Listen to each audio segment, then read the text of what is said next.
Welcome to the 7th episode of What a Shout, brought to you by the Racing Post with all the big calls and all the big races. I'm JJ Hamblett and I'm joined by my co-host, Dave Orton. Dave, how's things, mate? Good. Before we start, JJ, a public announcement to make to everyone out there. You've asked for him, and the respective governments have made the exchange. Paul Keeley has gone to Dublin, and in his seat, we have none other than Dave Jennings coming over from Dublin all the way with big festival on DJ House things. You made an effort. Look at the tie. I did, yeah. I seen the first episode of this show, and I seen Paul Keeley wearing a tie, and I don't think even Keels wore a tie to his own wedding. So I said, right, I have to make an effort. You've outdone him. Colour coordinated and everything. You've outdone him. And JJ, seems we're getting onto a bit of a roll. The number 1,000. Joining us, none other than himself, Andrew Thornton. Well over 1,000 winners. Kentford Myth, wasn't it? In 2016. I'm saying 1990s because we're talking about Gold Cup winning jockey here called Thorne. Dave, you remember that extremely well. I remember French Holly, of course. Used to see the backside of Istabrack all the time. All the punters that used to try. He was a marvellous horse, Freddie Murphy, wasn't he? But Called Thorne would probably be your pièce de la résistance. Cheltenham Gold Cup is the one that every jockey wants to win. And he was the one. And everything clicked. I owe Timmy Murphy so much because he got carried out in Seymour Business. I still haven't forgiven him. Doran's Pride was favourite that year. Dunwoody Road, my favourite horse at the time. And I was still in school. I was only in primary school. And I remember I used to get the bus, but I actually cycled in school that day because the Gold Cup was at 3:15. You finished school at 3. Got back just in time. It was halfway through the race. And I told everybody, my dad, my relations, that Doran's Pride was definitely going to win. Certainly. So I still haven't forgiven you. Ireland hasn't forgiven you. Oh, that's harsh. No, we haven't. You're making up to it. He was bought out of Ireland. Yeah, well, that doesn't count. That doesn't count. No. You can see the way the show's going to go this week. It's going to be fantastic, isn't it? JJ, what have we got coming? Yeah, so the hot topic of the day, should a horse be allowed 1 or 2 more entries into races at the Cheltenham Festival? We'll be looking at Cheltenham clues from the weekend. We'll be asking the legend himself, Andrew Thornton, questions and looking at the biggest races of the weekend. So the hot topic of the day is, should a horse be allowed more than 1 or 2 entries into races at the Cheltenham Festival? Obviously, this is away from the Cheltenham Festival. For prime example is Gordon Elliott has 18 entries in the Grand National this year. What's your thoughts on it? I have mixed views on this. Like the Thyestes Chase at Gowran Park the week before last, there's an 18-runner cap field, and Gordon had 6 and Willie had 6. So that only leaves 6, if I did my maths right, for the rest, which is a kind of a small proportion for so many trainers in Ireland. So in that sense, I would say maybe we should cap it at maybe 4 runners a trainer. Or an owner. Or an owner, so JP or Gigginstown 4. I don't think you can say 1 because go back to 2017 in Ireland, you had a Grade 3 novice chase at Naas. There was 4 runners in the race. All 4 were owned by Gigginstown. Baldark won it. And they were all trying for their lives, different trainers. So I don't think you can say just stick to 1 because that's not going to happen. I think 4 is a respectable amount. I don't think it should be any more than that. And that gives others a chance. 18 seems a little bit too much. Yeah. Well, especially when you're looking at an 18-runner field, that's a great point. Now, what about horses in particular? Let's look with the festival in mind. Anti-post betting is probably suffering because of this, isn't it? And now, listen, this is Willie Mullins. It's always Willie, isn't it? The thing is, if it doesn't go right for Lorena in the Scilly Isles tomorrow at Sandown, then the chase option might be scrapped. Yeah. So she could go back hurdling. So she could go back hurdling. Yeah, so then you're down. So that's where then you sort of champion hurdle, then it's stayers hurdle, or mares hurdle. That's where the waters get muddied. And also the fact of, if something else goes wrong of Willie's, then she could be a super sub. So the blanket entry, he's obviously going to make, DJ, isn't it? If you look at Australia, for example, we'll go back to the race at the Thyestes. There was a Grade A race, if you like, late last year where Chris Waller, the Sydney Supremo, had all the runners in the race, all for different owners. But he had, and that's when it really came to a head down there. I know they're working on trying to change that at the moment, but it was just the punters got with it. It's how it was. You think Lorena there? You mentioned Lorena. Okay, she's entered in almost everything. Okay, I think part of that is anti-post punting. You have to try and decide, right, what is Willie thinking? What is Paul Townend thinking? Does the horse jump well enough? So it's part of anti-post punting to try and think, okay, I don't think she jumps well enough to run in an Arkle or a Mars Chase, so I'm going to back her for the champion hurdle. So that's part of it, okay? But I think a week before Cheltenham, give 7 days that you can only be entered in 2 races at the Cheltenham Festival. That's giving you 2 options. It's narrowing it down for punters. 7 days should be enough for them to decide between 2 races rather than 4, 5 or 6. I think. You asked for DJ remarkably, he's talking some sense. So this part we're going to look at the Cheltenham Festival clues from the weekend. We're going to start off with the amazing Paisley Park, obviously winning the Cleve Hurdle. Very impressive. Do you think anything can beat him? I think he's in the category of your big bucks, your English Drever. Yeah. Maybe more an English Drever type, the way he hits that flat spot through the race. But one thing I was impressed about him there was the fact that he didn't hit the flat spot, even though they went pretty slowly in the trial race at Cheltenham last time out. One ear's pricked, loads in hand. It's going to be hard to Do you think beat. he only does enough, though, Yes. when he hits that front? He knows he's in front. That's what and makes he good only hurdlers. That's what Yeah. makes the good hurdlers, that they just save a little bit. But you can guarantee if anything come to his Look at girth... DJ, he's the way he itching to went. get in there. No, he quickened twice. That was as impressed as I've ever been with Paisley Park, because he did quicken twice. I thought it was a good ride by Johnny Burke and Somerville Boy, because he quickened Top class at the right time to get him off it. He went quick early, He did. slowed it up, quick, slow, turned in, and then went. You're a jockey, right?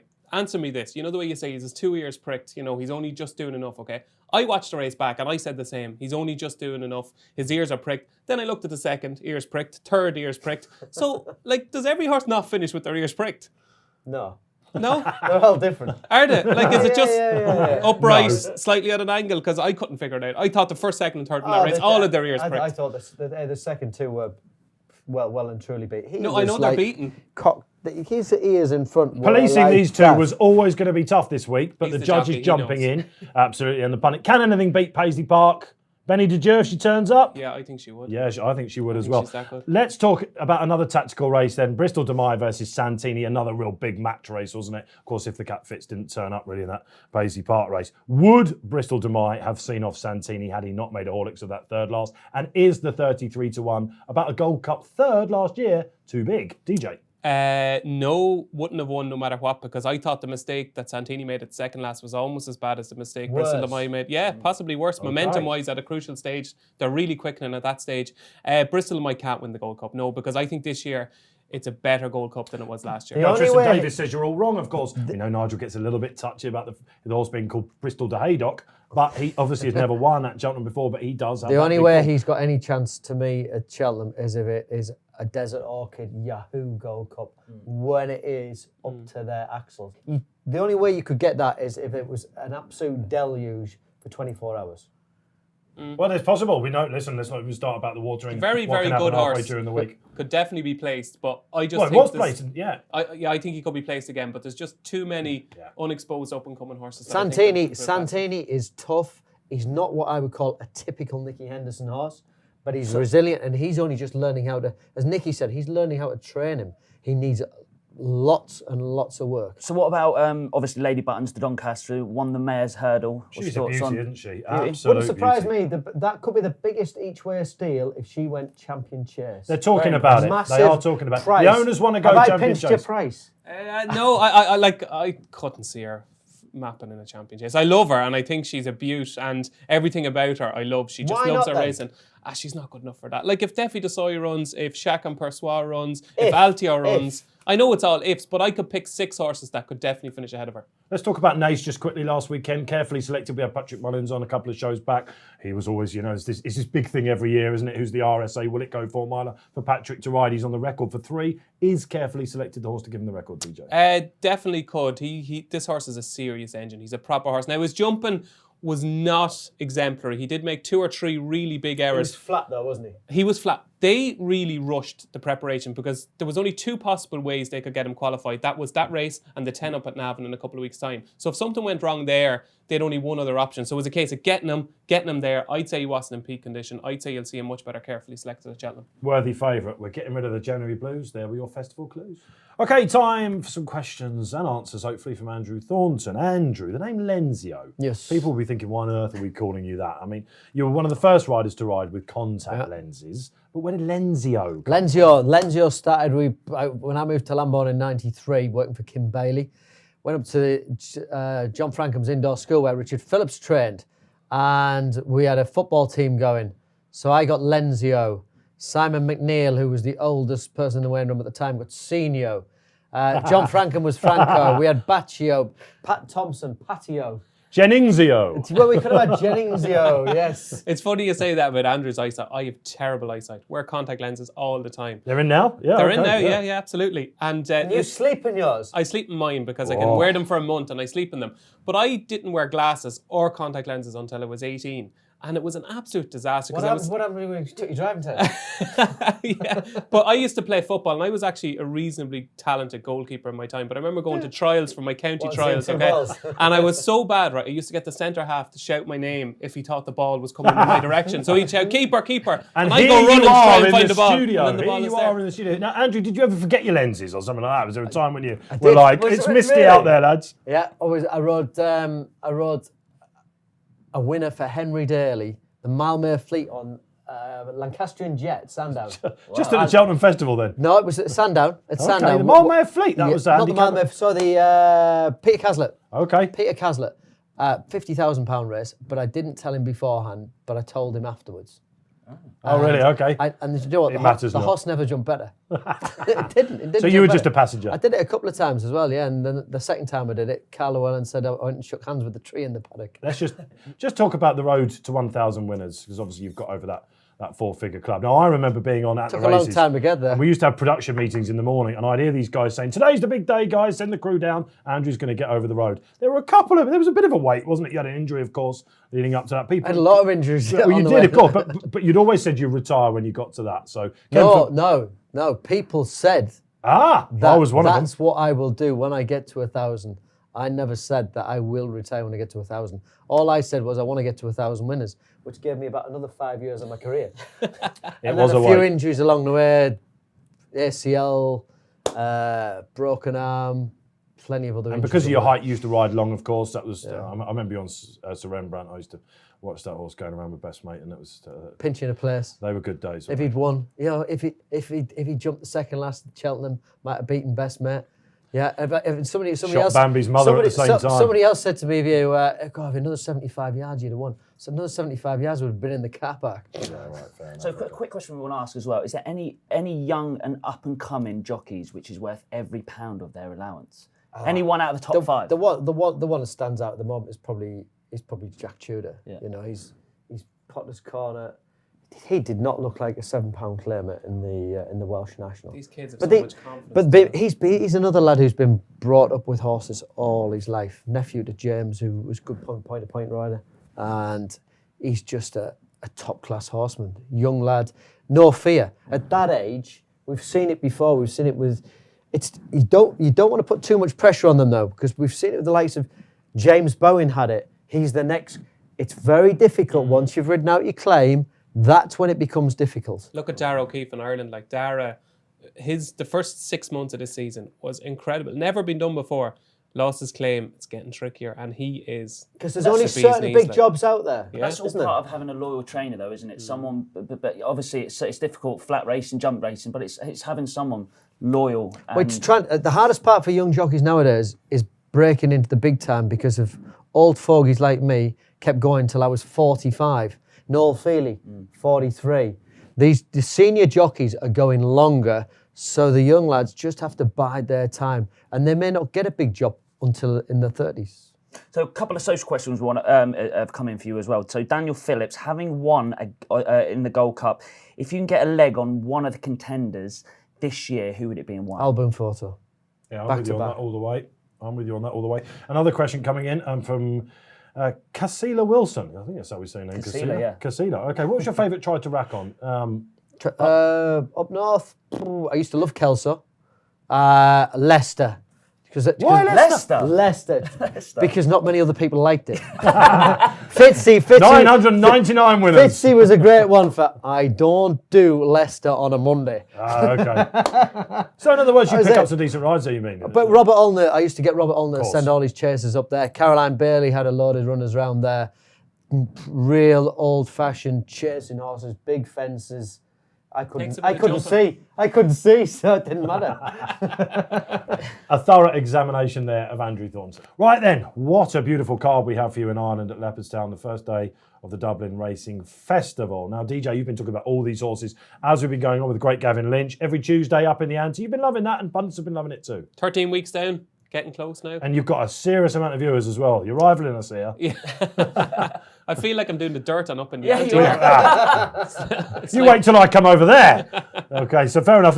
Listen, let's talk about some of the racing. Dave, this is a boom card, isn't it? We could go on about 48-hour decks, how this has worked superbly. Everyone was so excited yesterday to see this wonderful card. And we kick it off with the 125, the Dublin Chase, the Grade 1 2 mile. Round 2, Ding Ding, A Plus Tard and Chacun Pour Soi. Now, viewers will probably know I'm prone to a bit of hyperbole, but this is the best card jumps-wise I've ever seen in Ireland. It's just, like when I clicked into the final declarations, I kept refreshing because I thought there were still the 5-day forfeits. Yeah, it's amazing.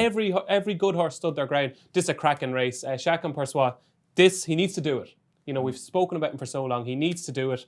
I still think possibly the most underrated horse in the race is Min. He's rated 171. He's the highest rated horse in the race. He's won the race for the last 2 years in a row. Unbeaten at Leopardstown. Yeah. 5 out of 5. Kind of. He lost a race in the stewards' room as well to Simply Ned. Isn't it wonderful to see them up against each other, though, these horses? They've got to run. They're not ducking each other. It's so unwilly-like. Like, to Yeah. run these four in this race goes to show you how much the trainer's title means to him. There's huge money at stake, and he's running them all. They were a bit... Chacun Pour Soi as well might have blew up last time, because a few of Mullins has said a few times that they may have just needed it. Yeah, I'd say he did, and I'd say he'd be ridden differently. He'd be ridden more aggressively, and they're going to go lickety-split in this race. They're not going to hang about. Let's get some selections then. Are you going to go the value way of Min? I thought 6-1 during the week. Min was very big, so I snapped up a little bit of that. There you go, Andrew. I'm with Min. Min all the way. Chacun JJ? Pour Soi, I think he might just need it. Well, Robbie Mullins said he Power. might just need it last time. Yeah, Chacun Pour Soi. At the respective prices, I think A Plus Tard is being a little bit underrated. There are your selections for the Dublin Chase.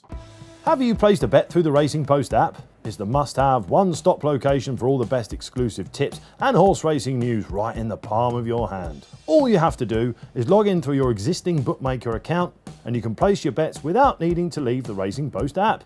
No need for application hopping. All the while, you're still getting best odds guaranteed. Take a look through your in-depth race cards, check out your horse's form, our leading tips to verdicts, and then pick your selection for your in-app bet slip. So the next race we're going to look at is the 2 o'clock Arkle Novice Chase. Obviously, head in the market is the most improved Notebook. Obviously, won the Racing Post Novice Chase there last time, but Facu Dideri is obviously a Great class individual as well. pronunciation, JJ. Thank you very much. You are getting this. I'm on it. I'm on it. You're What's getting everyone's thoughts this. on this? I think this is another belter. I'm not convinced by Notebook or Facu Dideri. I just think both of them have a little bit to prove. And now that Willie has thrown all his guns in here, it was surprising that Paul Townend went for Mellon because Cashback was a shorter price and Bapam, who Keels absolutely adores. Yeah. But I just think with Mellon, like, he finished second in 2 champion hurdles. He's rated 155 over hurdles. Notebook was rated 135. So that's £20 to make up. And Mellon is a brilliant jumper. I know he made a mistake at the last Leopardstown last time. But if you take into consideration his hurdle form at his peak and the fact that he's a terrific jumper, I think he's the most likely winner of the race. Beaten by Fakir first time up when they both, but there was the weight concession and people got the feeling that day that Townend left a little bit on the table, didn't they? He let him just slip a little bit, do you think? £8 was in the difference that day. It's 5 now. I think Leopardstown suits Mellon better than Navan would, so I'm willing to forgive him. I think he still has the potential to win a race. I think Facu Dideri wants that little bit further. I think he wants 2.5 miles. I think 2 miles is just a little bit on the sharp side for him. It just looks like a relentless galloper to me. Notebook for me, he's the improver. Mellon started there.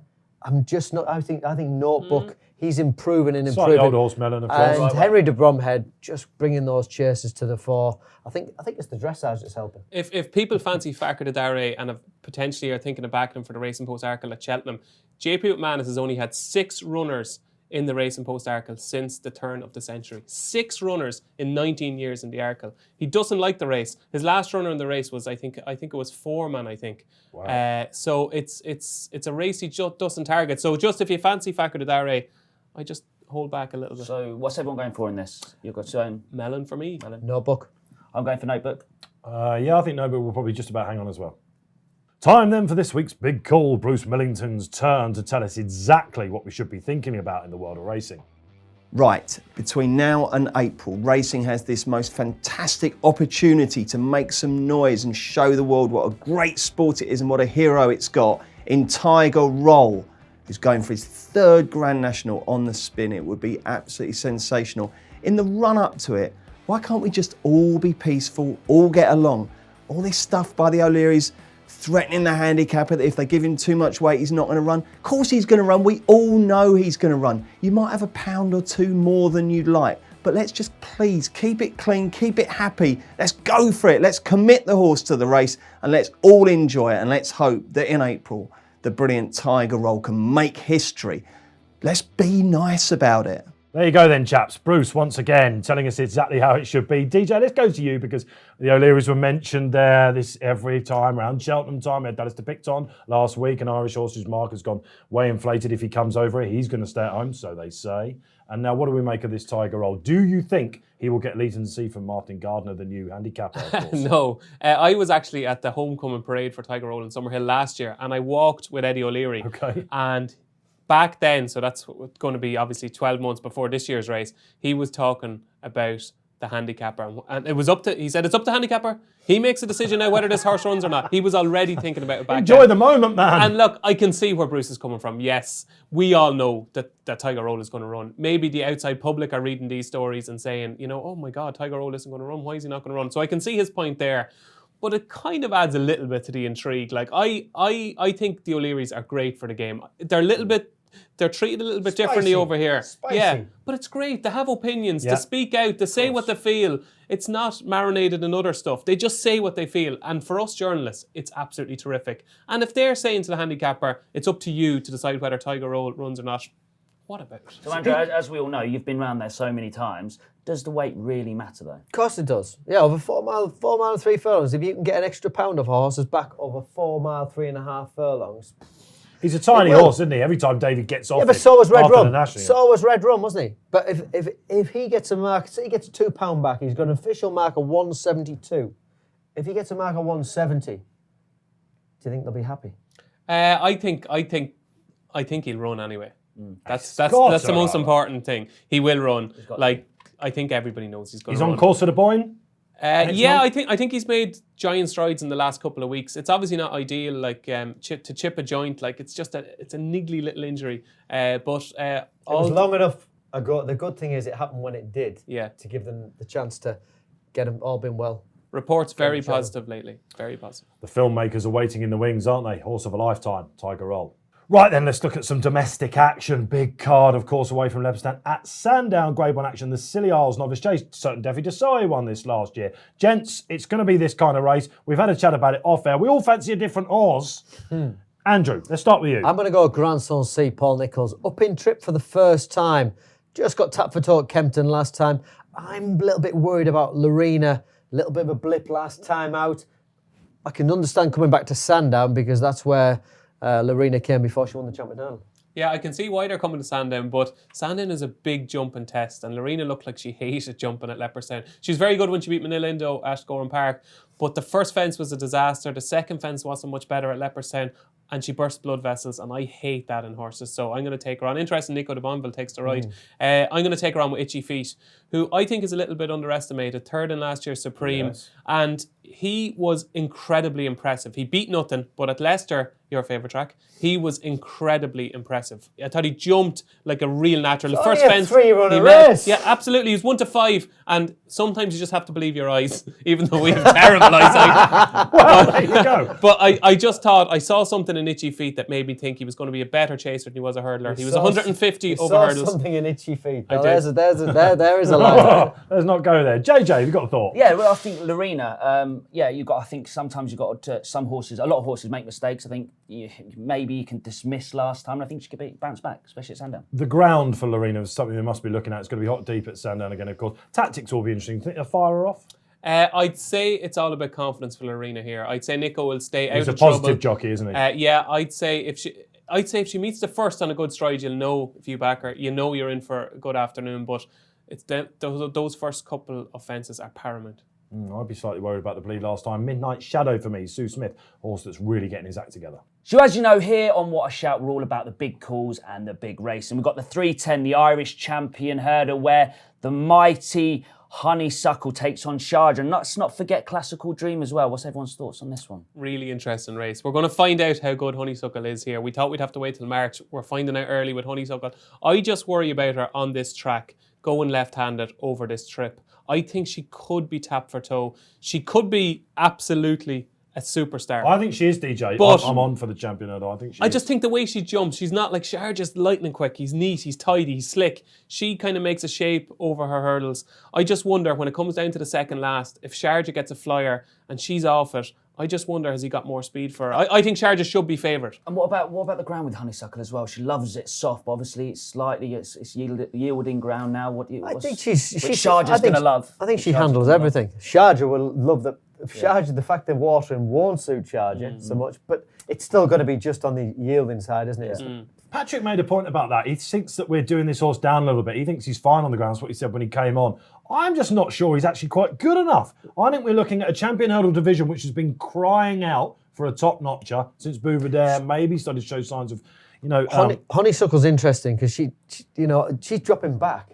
Her main form has been over the 2.5 miles, but she seems to be getting quicker. And Henry's very, very confident. Rachel rides her with so much confidence as well.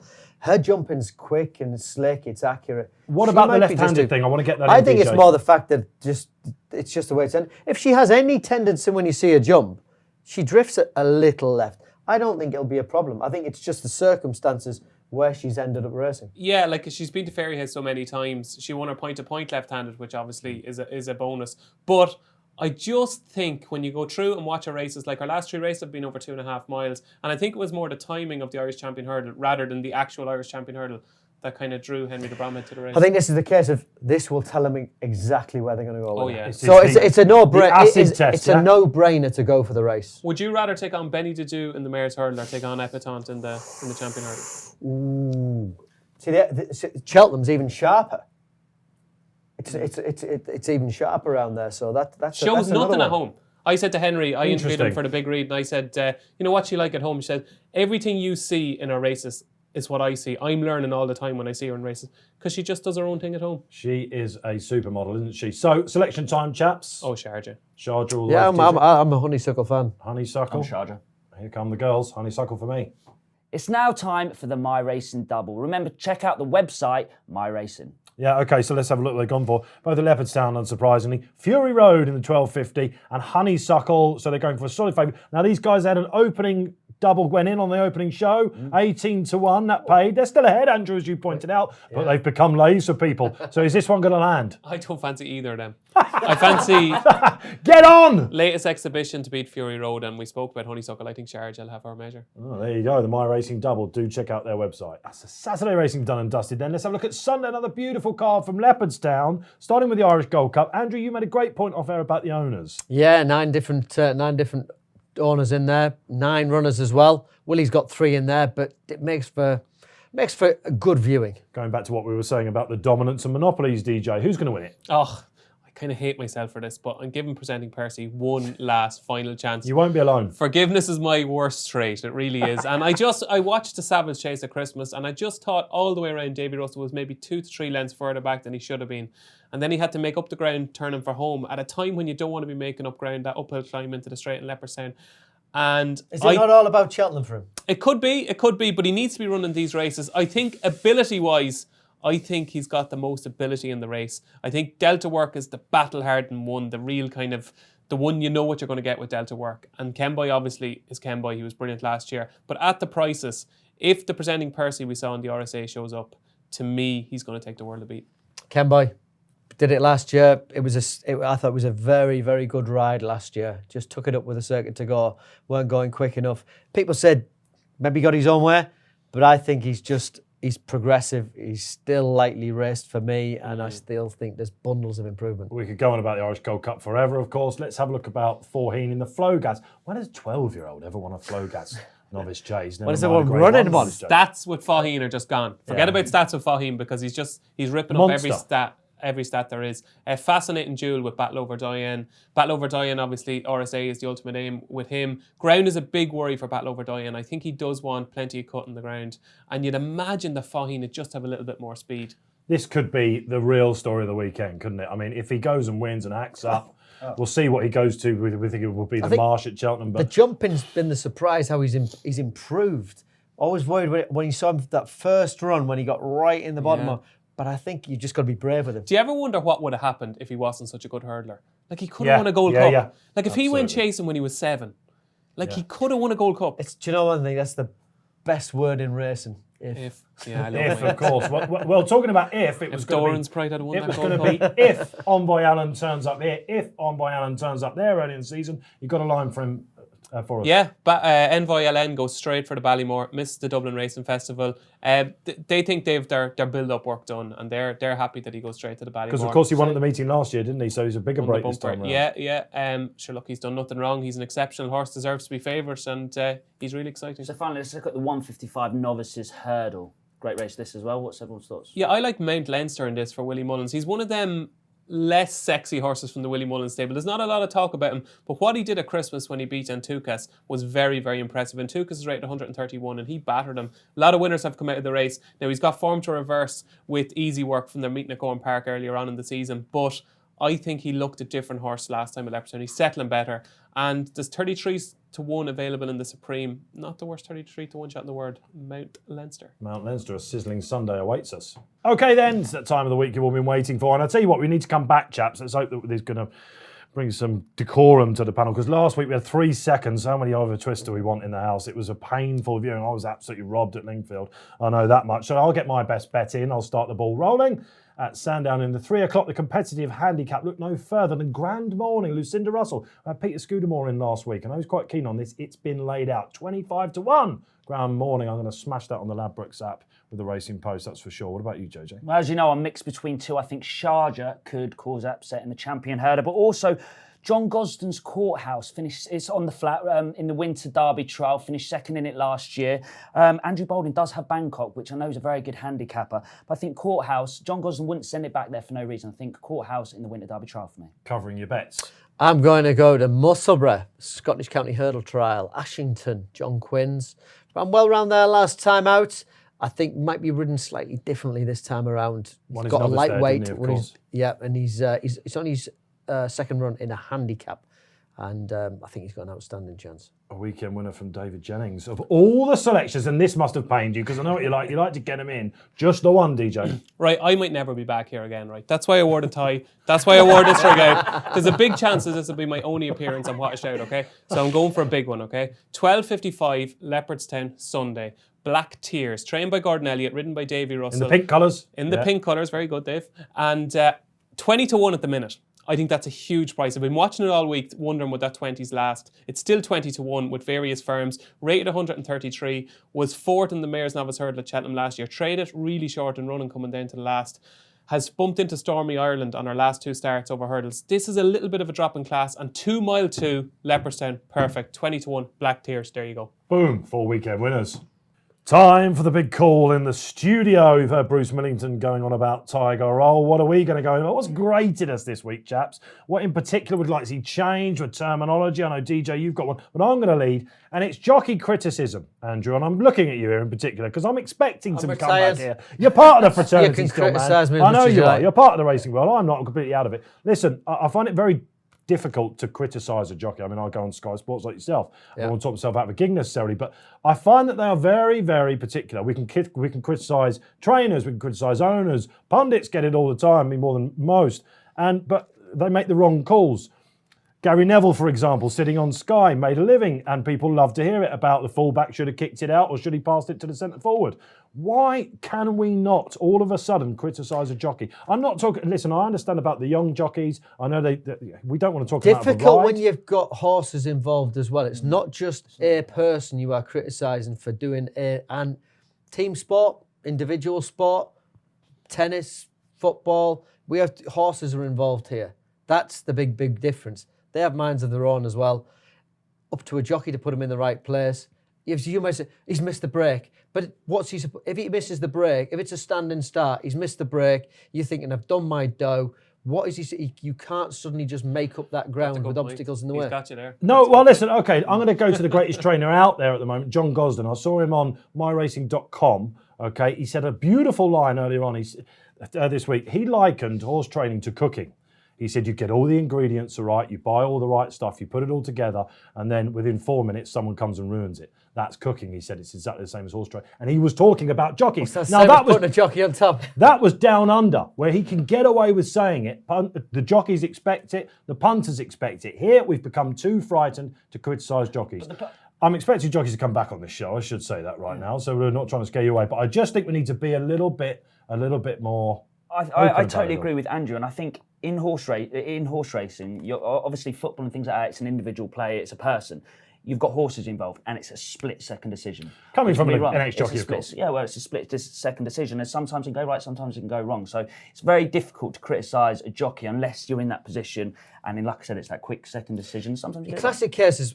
Forget about the race. What happened at Sandown? It's easy sat on the sofa watching it, saying, "Why didn't they stop? Why didn't they?" This is what I was expecting from Andrew Thornton. You have got us sofa jockeys. How many times have we called that? 1.5 seconds to decide what you're going to do. You had 7 jockeys, 6 of them very, very experienced, and they all got it wrong. So something's wrong. Don't get me started on that race. There you go. See, DJ wants to do it as well. But what's been winding you up, DJ? Let's move on. I know you've got a cracker for us. Yeah, well, it's just terminology, okay? And I'm going to use 2 examples, okay? A horse got a leg. Imagine if you're an owner of a horse and you're not mad into racing, and the trainer rings you and said, "Oh, your horse is not running Saturday. He's out for the rest of the season. He's got a leg." You're like, "He got what? He got a leg? Has he not got 4 legs?" Just think of it. We're obviously racing nuts, but think of it as if you're a person who's interested in racing and dabbles every now and again. A horse got a leg. It's ridiculous. It's a tendon injury. Why can we not just say the horse is a tendon injury? Like even you spoke earlier. He's tied up. Yeah. Yeah. He's tied up. He's tied up, yeah. What's he tied up? How do you mean he's tied up? Yeah, and even naps. I put up my selections on Twitter or Facebook for Cheltenham, and I'll put up, Defi Desai last year in the JLT, nap. People will come back to me and go, "What the hell is a nap? Do I go for sleep now or what?" Yeah. Do you know what I mean? So it's just that nap terminology. And of course been a poke hand, but best bets, of course. Okay, so that's wound Dave up, as we can well see. Mm-hmm. Sorry, I had to get that out. Of course, you mentioned about, a demystifying of racing. Some people absolutely love the fact it's mystified. Remember the Tic Tacs and all that sort of thing. You're in your club, aren't you, if you can read your form? But attendances have wound you up. In particular, the last couple of days, it's been a news story. Yeah, a news story just come out. Attendances has fallen the last few years in horse racing. There was obviously, what is the reason for that? Is it because it's too mystic? Is it racing need to be more simple? The general public don't understand. I think part of the attendances might have dropped. We had all the bands coming to racing. Has that fallen away? Is that not quite as appealing as it was before? Going to a gig, bearing in mind that a lot of people came, but did they come racing? When we say racing attendances but those people who came racing, what would there be? £1 million who came to watch the bands? Well, I have to say, I've done columns. I'm not against it. The students, we have to get them involved. Yeah. I've done columns in the Racing Post, giving out stink about the attendances at Irish meetings. Certain decent quality racing at the weekends, given out.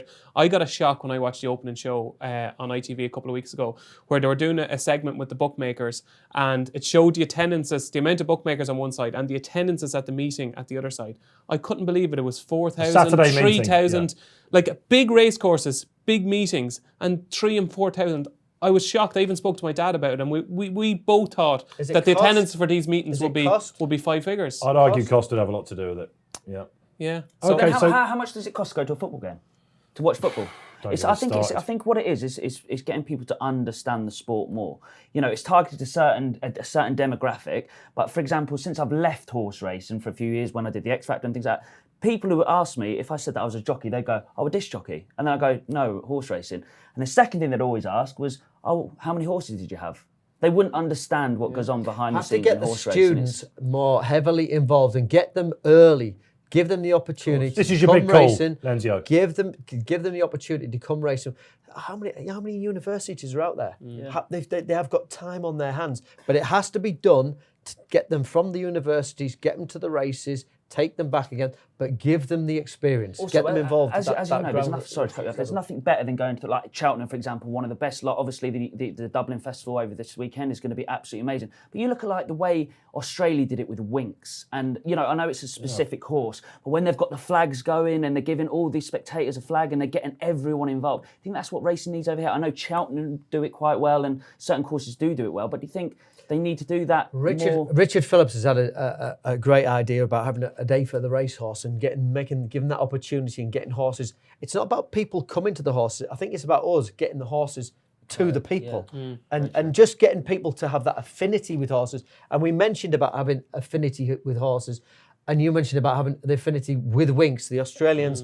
We should have big up our better horses. Better horse. It's trying to find that middle ground, getting the young people to go racing, but not getting them to go just because it's a piss up. We want them to go to actually experience the sport. Limerick do it, though, enjoy don't they, the with the atmosphere. students? There is student days in Ireland. Some of them are a disaster. Obviously, it's great. Young people are going racing, but they're going because it's crack and they're drinking and it's great fun and everything. If we can just find a way, even if some of them come back, obviously it's great, but if we could find a way for them to actually enjoy the sport as well, go down to the parade ring, watch the horse in the parade ring, look at them down at the start, different things like that, maybe put some of them at a fence so they see horses jumping. Just try and involve them in the sport rather than just going for the beer. Bring horses to the people. What a great line. Step forward, Tiger Roll. Well, that's it for the 7th edition of What a Shout. Remember to keep getting your questions in below or on Twitter with the hashtag What a Shout. Yeah, we love the comments. Thanks, Delenzio, Andrew Thornton. Been an absolute pleasure. DJ, don't worry, Gavin Lynch isn't watching. We'll have you back before he notices.